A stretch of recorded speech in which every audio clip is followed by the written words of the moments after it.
Hello అండి, welcome to my channel Suma cooking. ఈరోజు మన ఛానల్లో రెసిపీ వచ్చేసి బ్రేక్ఫాస్ట్గా భలే అంటే భలే రుచిగా ఉంటుందండి. బ్రేక్ఫాస్ట్గా అయినా లేదంటే స్నాక్ లాగా అయినా లేకపోతే నైట్ డిన్నర్లోకైనా ఎప్పుడు చేసుకొని తిన్నా చాలా బాగుంటుంది. అది కూడా అటుకులు సన్నరవ్వతో ప్రిపేర్ చేసుకుంటాం. ఈ బ్రేక్ఫాస్ట్ అనేది భలే రుచిగా ఉంటుందండి.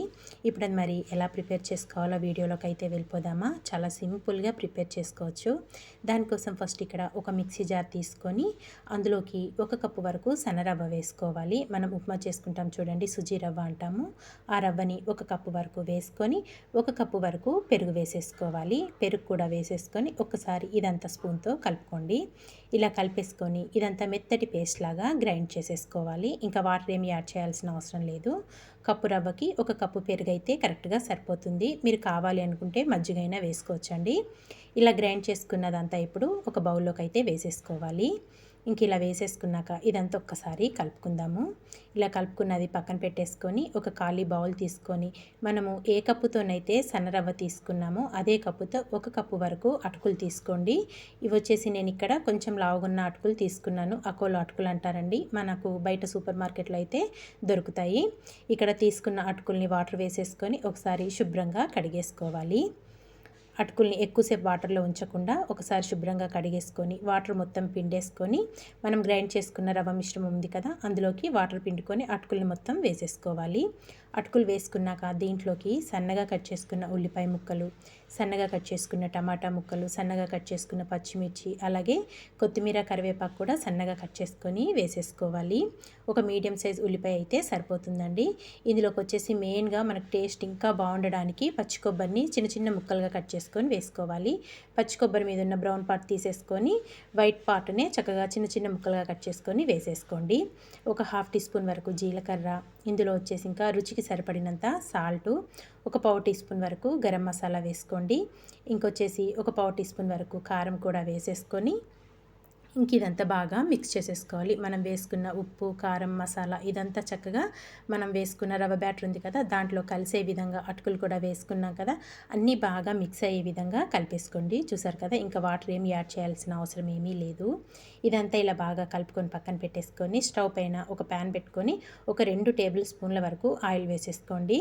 ఆయిల్ మొత్తం చక్కగా పెనానికి మొత్తం అంతా స్ప్రెడ్ అయ్యే విధంగా ఇలా స్ప్రెడ్ చేసేసుకొని కొంచెం వేడయ్యాక ఈ ఆయిల్ అనేది దీంట్లోకి మనం కలిపి పెట్టుకున్న బ్యాటర్ని మొత్తంగా వేసేసుకోవాలి. మనము రవ్వ, అటుకులు అన్నీ వేసుకొని కలుపుకున్నాం కదా, ఈ మిశ్రమం అంతా చక్కగా వేసేసుకోవాలి. ఇలా వేసేసుకొని చక్కగా ఇదంతా స్ప్రెడ్ చేసేసుకోవాలండి. అంతా ఒకే లెవెల్లో వచ్చే విధంగా ఒక స్పూన్తోని ఇలా స్ప్రెడ్ చేసేసుకోవాలి ప్యాన్ మొత్తంగా. చూసారు కదా, ఇలా స్ప్రెడ్ చేసేసుకొని ఇంకా మూత పెట్టి చిన్న మంట మీద ఒక 3 నుంచి 4 నిమిషాలైనా కుక్ చేసుకోవాలి. భలే అంటే భలే రుచిగా ఉంటుందండి. మార్నింగ్ టైంలో మనకి పిల్లలకి చక్కగా ఇలా ప్రిపేర్ చేసి టమాటా సాస్తో సర్వ్ చేసి ఇవ్వండి. పెద్దవాళ్ళైతే చట్నీతో సర్వ్ చేసుకోండి, చాలా బాగుంటుంది మీకు నచ్చిన చట్నీతోని. ఇక్కడైతే చక్కగా ఒక పక్క కుక్ అయిపోయింది కదా, ఒక ప్లేట్ పెట్టుకొని దీన్ని రివర్స్ చేసేసుకుందాము.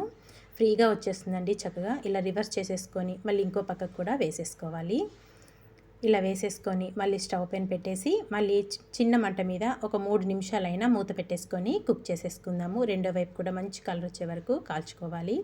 ఇక్కడ రెండు వైపులా మంచి కలర్ అనేది వచ్చేసిందండి. చూసారు కదా, చక్కగా ఇంక ఇప్పుడు స్టవ్ ఆఫ్ చేసేసుకొని దీన్ని ఒక ప్లేట్లోకి అయితే వేసేసుకుందాము.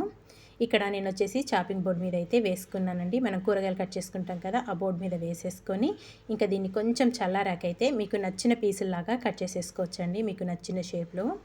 ఇక్కడ నేనైతే 4 ముక్కల్లాగా అయితే కట్ చేసేసుకున్నాను. చూసారు కదా, ఇలా కట్ చేశాను. ఇంక ఇలా కట్ చేసుకున్నవన్నీ ఇప్పుడు ఒక ప్లేట్లోకి అయితే సర్వ్ చేసేసుకుందాము.